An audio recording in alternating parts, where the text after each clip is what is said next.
The alleged death and resurrection of Jesus is the cornerstone of the Christian faith.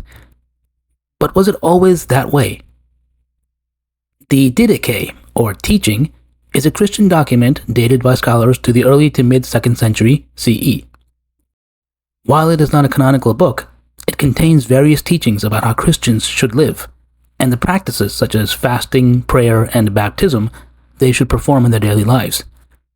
So it is a good indicator of what Christians were doing at the time. But just as significant as what it contains is what it omits. The Didache says nothing about the so-called death and resurrection of Jesus.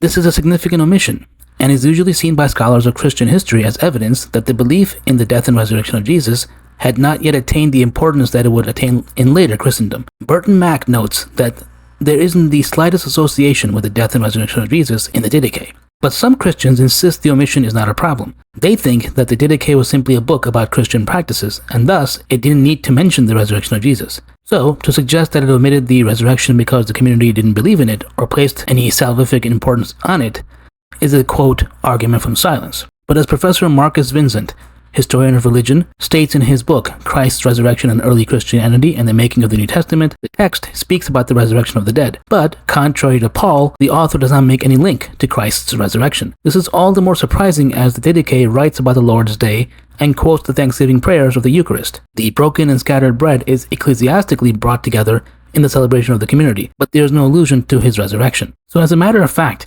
and contrary to what the apologists say, the Didache is not just a book about practices, but also about theology and doctrines. Plus, it's not just the Didache that fails to mention the central tenet of Christianity. There are many other sources, both canonical and non-canonical, that make the same shocking omission.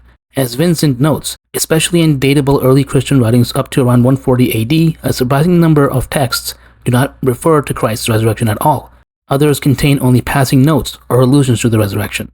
In the former group, Vincent includes 1 Timothy, Titus, James, 2 Peter, 1 through 3 John, Jude, Hermas, 2 Clement, and Quadratus. This is why Vincent thinks the resurrection simply didn't play a prominent role for many early Christians. He states in his book, although a strong belief in Paul, the resurrection was of little importance to early Christians. Because of the close link between Paul and the resurrection, the waning of Paul's theological popularity after his death and his sudden comeback towards the middle of the 2nd century steered Christian thinking about the resurrection of Christ. Surprisingly, Vincent also explains that had Marcion, who taught after 140 AD at Rome, not picked up Paul's letters and put them together with the gospel, the resurrection of Christ would presumably never have made its way into the Christian creed. The myth of God incarnate gave way, though only slowly and never fully, to the other myth of Jesus, the risen Christ. Marcion, of course, was the infamous so-called heretic that rejected the Tanakh as the product of a lesser God. So, if Vincent is right, it would be delightfully ironic that ultimately it was a heretic that reintroduced the resurrection belief into Christendom. So the evidence strongly suggests that belief in the resurrection of Jesus was not as popular or prominent among early Christian communities